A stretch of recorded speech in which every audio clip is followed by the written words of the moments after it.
Hey friends, welcome back to my channel smile with Shivi. कैसे हैं आप सभी लोग। तो आज मैं आप लोगों के सामने बहुत रिक्वेस्टेड वीडियो लेकर आ रही हूं, जो कि मुझसे कुछ लोगों ने कमेंट के थ्रू कहा था, एक दो लोगों ने मुझसे इंस्टा पे भी बोला था और मेरे लिए जितने लोगों ने भी बोला बहुत इंपॉर्टेंट लोग हैं।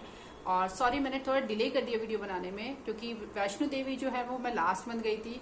एक छोटी सी फैमिली है, मियाँ बीबी और एक बच्चा, 4 साल का बच्चा मेरा होने वाला है। जब तक ये वीडियो जाएगा तो मेरी बेटी का बर्थडे आने वाला होगा, या हो सकता हो गया हो, क्योंकि मुझे नहीं पता मैं ये पोस्ट कब कर रही हूँ। और वैष्णो देवी का लास्ट मंथ हम माता वैष्णो देवी का दर्शन के लिए गए थे और बहुत ही अच्छे से दर्शन हो गए थे, बहुत ही अच्छा लगा था।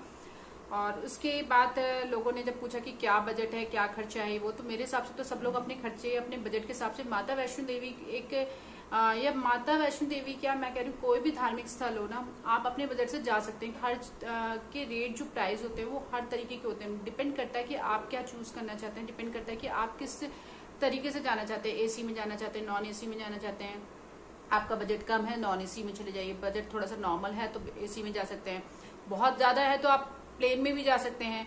तो सबका अपना बजट होता है, उस हिसाब से जाते हैं। बट मैं यहाँ पे जो लोगों ने रिक्वेस्ट की है कि आप गए हो तो एक अपना जो एक्सपीरियंस होता है और कितने आसपास बजट लगा है, वो मैं आपको बजट में कैलकुलेट करके नहीं बताऊंगी कि कितना लगा। मैंने कैलकुलेशन की नहीं है, क्योंकि मुझे माता वैष्णो देवी का कोई मैंने ऐसे कैलकुलेशन करके या बहुत कैलकुलेटेड होकर नहीं गए थे कि हम इतने बजट में हमने टिकट करवाई और हम चले गए।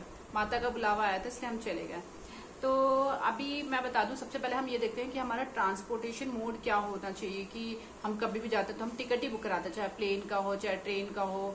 बहुत से लोग बस से भी जाते हैं, दिल्ली से बस भी जाती है, पुरानी दिल्ली से। और हर लोग अपने अपने स्टेट से जाते हैं तो वहां से भी, उस स्टेट से भी बस की फैसिलिटी होगी। ट्रेन की तो मैक्सिमम होती है, प्लेन की भी। जो नॉन मेट्रो एरिया है, नॉन मेट्रो स्टेट्स हैं, उनमें शायद नहीं होती प्लेन की, मगर मेट्रो सिटी में होती है, तो प्लेन से भी जा सकते हैं। अब देखिए, मैं बहुत हाई बजट तो कितना भी जा सकता है, मैं नहीं उसके लिए डिस्कस करना चाहती हूँ। यहाँ पे लो बजट एक और एवरेज बजट जो होता है वो, तो इसमें कितना हम कर सकते हैं। देखिए, अब जब टिकट हम बुक कराते हैं तो हम सबसे पहले अगर देखते हैं ट्रेन की टिकट देख रहे हैं तो एसी या नॉन एसी। एसी तो ऑब्वियसली थोड़ा सा ज्यादा होगा। तो ट्रेन की टिकट आपकी जो नॉन एसी की होती है वो 250 के आसपास किससे होती है, उसमें टैक्स वगैरह भी लगता है तो थोड़ा बहुत बढ़ जाएगा, 300 के आसपास मैक्सिमम मान लीजिए। और जो एसी होती है, ये नॉन एसी को बता रही हूँ, और एसी जो होती है वो 500 से या 1000 रुपीज तक का भी होता है। डिपेंड करता है आप ट्रेन भी कौन सी बुक करवा रहे हैं, राजधानी एक्सप्रेस करा रहे हैं या फिर आप कौन सी करा रहे हैं। जैसे हमने कराई थी वंदे भारत, उसका 1600 रुपए टिकट था पर पर्सन का, इंक्लूडिंग मील था उसमें। अगर आप मील हटाना चाहते हैं तो वो 1300 कुछ समथिंग की पड़ेगी आपकी टिकट। बट अगर आप मील कराते हैं, 8 घंटे का सफर है और उसमें कुछ लिमिटेड स्टेशन होते हैं तो जल्दी पहुंचा देती है, तो आप वंदे भारत का 1600 रुपए आपका वन साइड का पर पर्सन का लगेगा चार्ज विद मील। फिर आता है होटल। जब भी हम जाएंगे तो ऑब्वियसली होटल सर्च करेंगे। अब तो आप बहुत सारी साइट आ गई है, लाइक अगोडा आ गया है, आप में एक मैट्रिप देख लीजिए, यात्रा देख लीजिए, जो भी देखना है, या फिर डालिए गूगल पे, डायरेक्ट होटल का नंबर लगाइए और उनसे बात कर लीजिए, डायरेक्ट बुकिंग भी हो जाती है। और आश्रम का भी ऑप्शन रहता है। देखिए, आश्रम ऐसा नहीं कि फ्री ऑफ कॉस्ट पूरा रहता है, उसमें भी आपको थोड़ा बहुत पे करना पड़ता है, क्योंकि वो वहाँ की, जब तक आप कुछ पे नहीं करेंगे तो उनको भी तो वहाँ का सब कुछ नीट एंड क्लीन, और जहाँ वो सर्विस दे रहे हैं आपको, वो इसको मेंटेन करने में पैसे चाहिए होते हैं और ऑब्वियसली हमें पे करना चाहिए। मैं मानती हूँ आश्रम भी ऐसे नहीं कि बिल्कुल फ्री ऑफ कॉस्ट है, और होना भी चाहिए, ठीक है। तो यहाँ पे यह है कि हाँ, वो लो बजट में होता है। आपको रूम पर डे का, पर पर्सन का भी मिल सकता है, या फैमिली रूम भी मिल सकते हैं वो आश्रम में, या फिर आप कहाँ पे भी रुक रहे हैं जहाँ पे, तो वो आपका 200, 100, 200, 300, 400 रुपए वो बढ़ता जाता है, कितने पर्सन है उसके हिसाब से। और अगर आप होटल में रुक रहे तो होटल आपका 1000 रुपीज से तो कम से कम पर डे का लगता ही है। हम जो रुके थे वो होटल कॉन्टिनेंटल पंचवती था, और ये डिपेंड करता है कि आप किस सीजन में जा रहे हैं, वो भी चार्ज आपके होटल वाले करते हैं। और ये भी डिपेंड करता है कि आप जो कटरा के मेन मार्केट से कितना दूर है, कितना पास है, उस पर भी चार्ज डिपेंड करता है। तो हमारा जो था मेन मार्केट से थोड़ा सा दूर था, बट उन्होंने हमें जो यात्रा जहाँ से स्टार्ट होती है वहां तक उन्होंने हमें गाड़ी जो है अपनी होटल की गाड़ी प्रोवाइड की थी। मतलब कि जो जहाँ पे यात्रा टिकट मिलती है, चेकिंग होती है, सब कुछ बाढ़ गंगा तक उन्होंने हमें जो है अपनी दी थी कैब, और वहां से पिकअप एंड ड्रॉप था। होटल पंचवती का अगर मैं बात करूं तो हमें जो ऑनलाइन हमने चेक किया था वो 4 स्टार होटल था। सर्विस ओके थी, not so good, not so bad, 4 star मैं तो नहीं दूंगी, मैं उसे 3 स्टार ही दूंगी। और क्योंकि हमने कहीं पे भी हम गए 3 स्टार होटल में हमने बुकिंग कराई तो हमें उसकी सर्विस इससे ज्यादा बेटर मिली है। यहाँ का ओके था, तो सर्विस था। बाकी होटलों ने सर्विस वैसे अच्छी दी थी, ऐसा नहीं है कि नहीं है। और इसका जो पर डे का उस टाइम पे था, हमारे जो टैक्स वैक्स मिला के वो 3000 पर डे था। हम 2 नाइट्स के लिए रुके थे तो 6000 के आसपास हमारा ये लगा था। उसके मैंने थोड़ा लिख भी लिया है क्योंकि ऑब्वियसली याद नहीं था। उसके बाद जो है वैक्सीनेटेड होना बहुत जरूरी है, क्योंकि आपकी यात्रा पर्ची जब आप बनेंगे तो उसमें पूछा जाता है। और वैक्सीन बहुत से लोगों का सवाल होता है कि एक डोज लगी दूसरी नहीं लगी, नहीं दोनों डोज बहुत जरूरी है। और ये रैंडमली चेक होता है, रेलवे स्टेशन पर रैंडमली चेक हो जाता है, तो उसका भी आपको पास सर्टिफिकेट होना चाहिए कि आप वैक्सीनेटेड है।